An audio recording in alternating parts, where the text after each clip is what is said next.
Johnny Dollar. This is Bert Larkin, International Casualty and Life. Oh, hiya, Bert. How are you? I'm afraid I have a bit of a problem, Dollar. Yeah? Yes, involving some $300,000.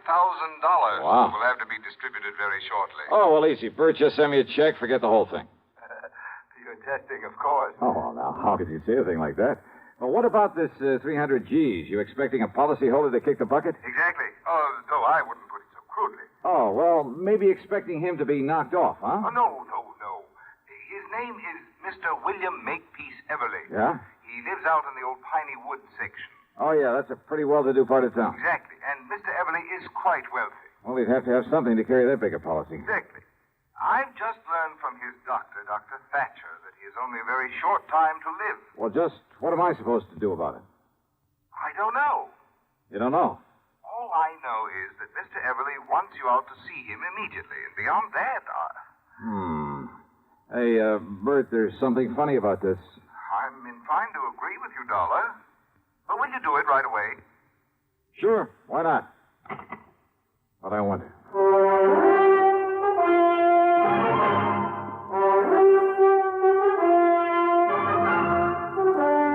CBS Radio brings you Bob Bailey in the exciting adventures of the man with the action-packed expense account, America's fabulous freelance insurance investigator. Yours truly, Johnny Dollar.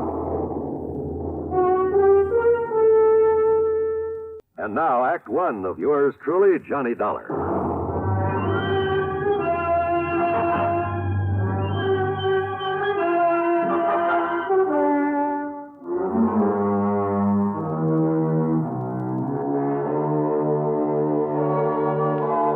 Expense account submitted by Special Investigator Johnny Dollar to the International Casualty and Life Insurance Company, Hartford, Connecticut.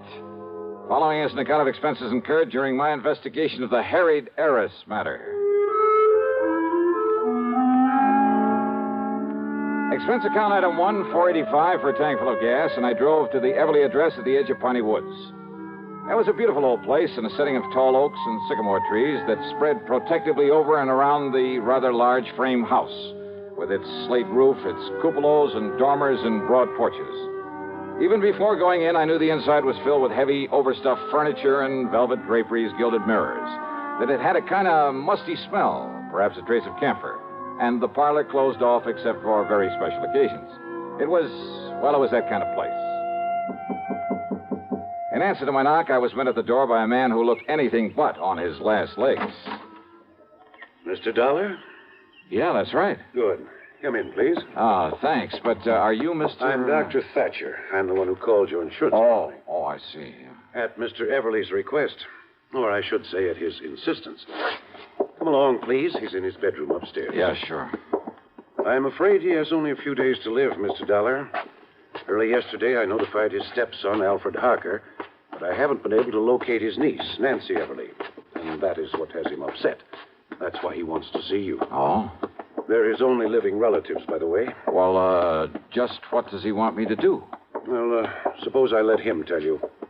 Oh, and although he realizes he hasn't long to live, he has no idea how short his time really is. All right. Please bear that in mind when you talk to him. Yes, sure. And above all, try not to excite him. Now, in here, please. Oh, okay, thanks. Mr. Everly, I have brought Mr. Johnny Dollar. Oh, isn't that nice? Oh, sit down here beside my bed, Mr. Dollar. Let me tell you why I've sent for you. Yes, certainly, sir. Well, young Thatcher here doesn't really know what he's talking about, but he seems to think I have only a few months to live. A few months? Of course, I don't believe him. Mr. Dollar, I'll probably end up outliving both of you youngsters. That's the spirit. Well, I hope you do, sir. But he's given me something to think about. My estate. What about it, sir? I've willed everything to my niece, Nancy. And my insurance automatically goes to her in the will. Or did you tell him that, Thatcher? I thought it better if you did. Yes. Well, Dollar, it's not only because she's been kind and loving over the years, but, well, she's had gumption enough to stand on her own feet, rather than depend on me for a living. Where is Nancy, Mr. Everly? I don't know. Well, But I want you to find her, Mr. Dollar, and bring her here so that I can see her before I... Well, now, I still don't believe this young Sawbones, but I... Yes, I think I understand, sir. And she is your only heir, your only living relative? I told you, Dollar. My only heir. And I want to be sure. I want you to be sure it stays that way. Well, I'll do everything I can. I want nothing to go to my stepson, Alfred Harker. I see. Idle, worthless, sponging off me all these years, even forging my name to checks to get my money now and then. That kind, huh? Yes. And if he finds out I'm leaving everything to her, there isn't anything he wouldn't do to... Please, take it easy, Mr. Everly. I'm all right. Well, of course, Nancy realizes this about Alfred, doesn't she? No. And that's why you must find her. Bring her to me. I'll certainly try, sir. Yes, you must. Please, Mr. Everly, And now if you... anything happens to me, you must protect her from him. You must. You... Dollar, hand me that hypo there on the tray. Yeah, sure, Doc. Here you are. I was afraid he might get too wrought up over this. Oh.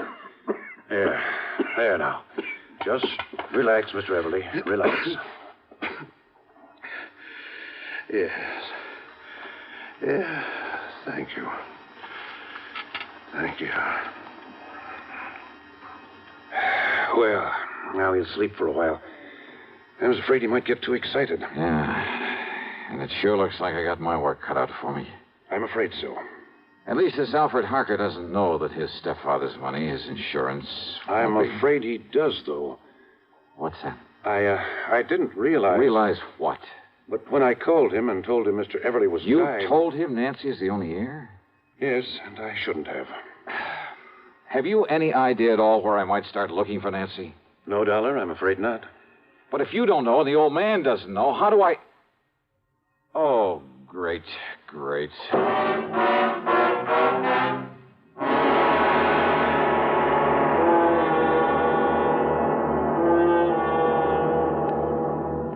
And now, Act Two of yours truly, Johnny Dollar.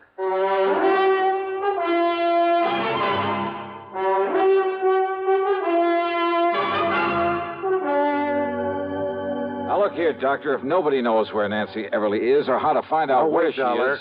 Yeah? Mr. Everly's stepson, Alfred Harker, always kept close tabs on Nancy's Oh, whereabouts. he would. Well, what do you mean? Sure. So that if anything happened to the old man, he could start sponging off of her. Now, look, it's Yes? important. Well, Mr. Everly said she doesn't know what a rotten character Al is. That's true. Because of his sweetness and light attitude, Mr. Everly never told her. Well, if he had, he wouldn't have to be so worried about what Alfred might try to do to her to get the estate. Very true. Unless I can get to Nancy first, she'll be a sitting duck for him. If only I hadn't told Alfred he's not included in the Well, inheritance. you didn't, that's that. Yet, if Mr. Everly's will specifies that Nancy's to be the sole heir... Oh, you never heard of a will being broken? Well, yes. Okay. Where can I find Alfred? Well, he lives in a rooming house on the other side of town. Yeah, I'll write the address down for you. Yeah, do that. And remember, Dollar, he's not only bad, but clever. So be careful. Here, remember that. Sure.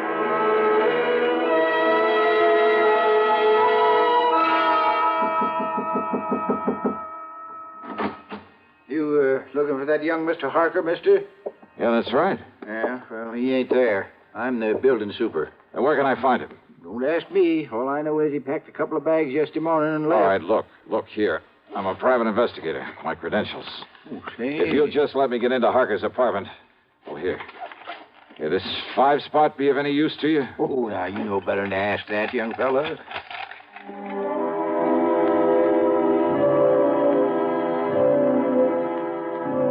It was pretty obvious Al Harker had left in a hurry. The clothes he hadn't packed were strewn all over the place. But luck was with me. On a desk, I found an airline timetable. One of the flights to Los Angeles had a check mark beside it. More important, I found the address of Nancy Everly, an address in Philadelphia, PA. I drove to the airport and spent item 2, $12.55 on a plane to Philadelphia. Then item 3, $6.25 for a cab to Nancy's address. It was a neat little apartment in the section they call Upper Darby. But instead of finding Nancy there... Why, no, Johnny Dollar. I'm Marianne Hooper. Oh, yeah.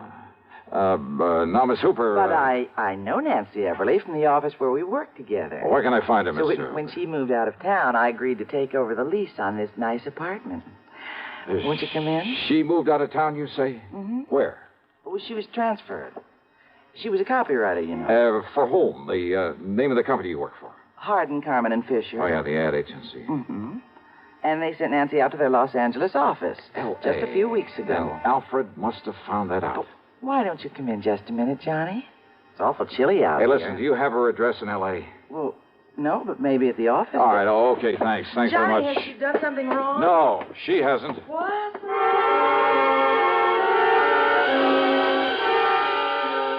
It was late, and I hadn't had any dinner, but I took a cab out to International Airport. That's another $6.25, and there, unfortunately, had plenty of time to eat before I could take the 1:30 a.m. plane for the West Coast. The meal is item 5, $3 even. Item 6, $161.60 plane fare to L.A. Item 7, another $6.25, taxi into the office of Harden, Carmen, and Fisher, where I had to wait for the joint to open up. Then I talked to the receptionist. No, Mr. Dollar, Nancy isn't here. Oh, As then a I'll matter go out of and grab fact, some she won't breakfast. Be in at all today. When does she come in? What did you say? I said she isn't coming in today. Why not? Well, I don't know. Oh, then give me her address. Yes, certainly. It's 1308 Pandora Avenue out in West Los Angeles. Okay, thanks a lot.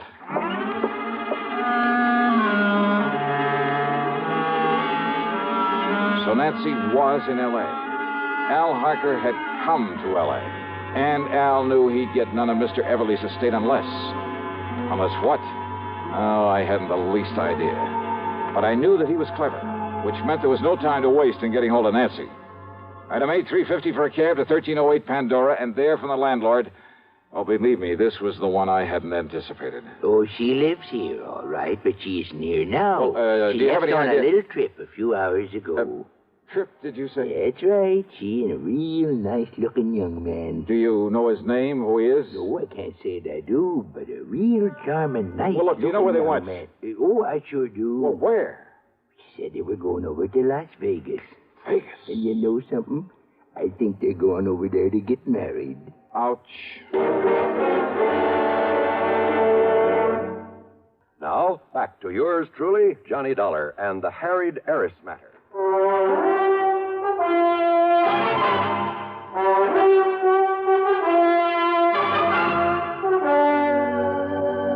Expense account item 9, 70 cents for a phone call to Las Vegas, Nevada, to that well-known license bureau.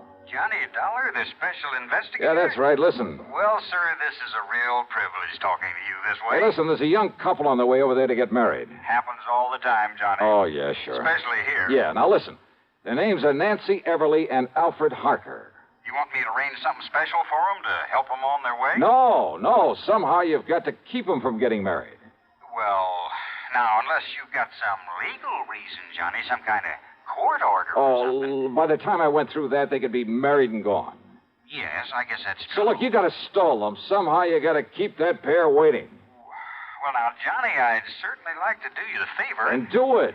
But unless I got some legal cause. You see, it works like Well, look, this. just you stall them off until I get there. I'll make it worth your while.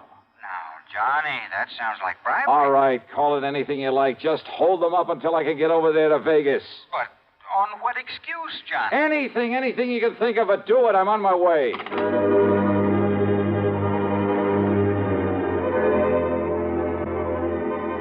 Alfred Harker's plan to get hold of the Everly fortune was all too obvious. All he had to do was marry Nancy, and he'd have it automatically. Item 10, $7.50 for a fast taxi out to Lockheed Air Terminal in Burbank. And how come we didn't pick up a lot of tickets for speeding along the way? I'll never know. That driver really earned his tip. Item 11, $200 even for a charter flight to Las Vegas. And I knew the kids had had plenty of time to get there ahead of me. Item 12, $1 for a cab into the license bureau. And I'm sure honored to meet you, Johnny. Yeah, and you say they've already been here and gone, huh? Now, I tried to stall them here just as long as I could. Oh, yeah. But after a while, I'm afraid it got to be kind of obvious. Okay. But I tried all right. Okay, here. Here, thanks. This is for your trouble. Now, Johnny, I wouldn't think of Now, look, taking I'll that, double it if you especially can not tell me from where... You see, I'm a real fan of that radio program of yours that... Where they went from here to get married? Yes. Johnny, in this town, huh? Yeah, well, they left here on foot, so it must have been somewheres in the neighborhood. Okay. So, would you like a list of the places around here where they can commit matrimony? Yeah, let me have it, will you?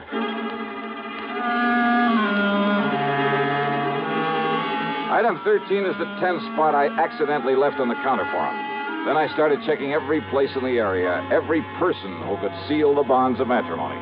Churches, marriage chapels, justices of the peace, even ordinary-looking private homes that were on the list. Hey, you know something? A lot of weddings take place in Vegas. I almost got thrown out of a couple I barged in on, and then finally... Why these excuse me, folks. In holy matrimony. Speak now or forever hold your peace. Excuse me, please. Just wait, young man. I'll take care of your wedding in just a minute. Yeah, well, look... Let us finish the ceremony, please. Yes, of course. Now, do you, Alfred Harker, take this woman... No, he doesn't. I beg your pardon, young man. Yes, what is this? Who's this man, Alfred? Well, I'm sure I don't know. All right, now listen to me, Nancy, and listen to me very Who are carefully. you? The only reason Al Harker is rushing you into this marriage is to get his hands on your money. What? My money? That's right. Now, look But here. you're wrong, because I have no money. That is, not enough. Well, maybe not now, Nancy, but you will have within the next few days when your uncle dies. Uncle Bill is dying? Ask Alfred here. He knows it. What in the world makes you think a thing like that? Because Dr. Thatcher told you he is, and told me that he told you. William Everly's dying, all right, and you know it. Alfred, why didn't you... Quiet, darling. Just let me handle And it. Al, you know something else that Nancy doesn't know. That Mr. Everly isn't leaving you 1 cent, that everything goes to her. So the quickest, surest way to get your hands on that estate is to marry her. Now, look here. Alfred, this isn't true, is it? I can explain everything, Nancy. Oh, I'm sure you could, Al, but you won't need to. You just listen to me, Now, mister. Nancy. If what you say is true, why did Uncle Bill write to Alfred and beg him to marry me? That it's the one thing he's always hoped for. Who told you that? I saw the letter myself. Alfred showed it to me. Oh, do you have that letter, Nancy? Alfred? Well, no, I threw it away. Yeah, you would. So not to have any evidence lying around. Evidence? A forgery. Like the checks your darling Alfred forged over the years. Alfred, no, that isn't true, is it, Alfred? It's true, all right. No. Neither this man or anybody else is going to stop this wedding. Come here, Nancy. Young man, Now, look, pulling that gun is about the most foolish thing you could possibly do, Alfred. Is it? Alfred, listen. No, Nancy. listen Now, to let go of me. Please, Alfred, listen to me. Hey, just hang on to him, Nancy. I'll kill you. Sure.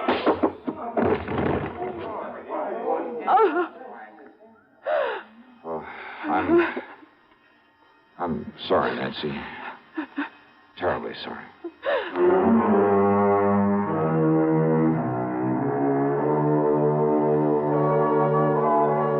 Well, pulling his gun was a big mistake. Yeah, the people there in Vegas, the police, just don't go for that sort of thing. As for any charges the company may care to make against him, well, that's up to the legal department. The main thing is to keep him away from her permanently. Incidentally, I managed to get her home to see her uncle before he died. Expense account total, including the trip back to Hartford, and for Nancy, too, of course, $76,425. Yours truly, Johnny Dollar.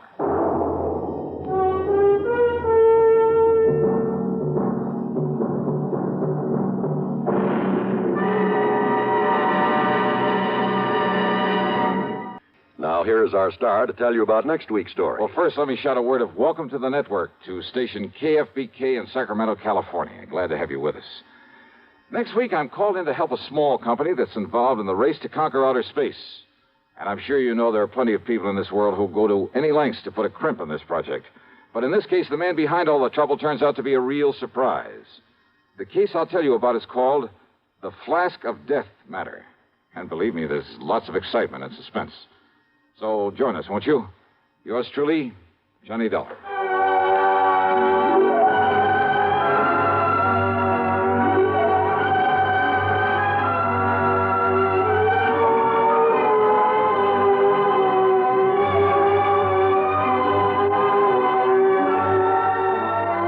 Yours truly, Johnny Dollar, starring Bob Bailey, originates in Hollywood and is written, produced, and directed by Jack Johnstone. Heard in our cast were Virginia Gregg, Gene Tatum, Lillian Fife, Marvin Miller, Russell Thorson, Bart Robinson, Forrest Lewis, Sam Edwards, and Harry Bartell.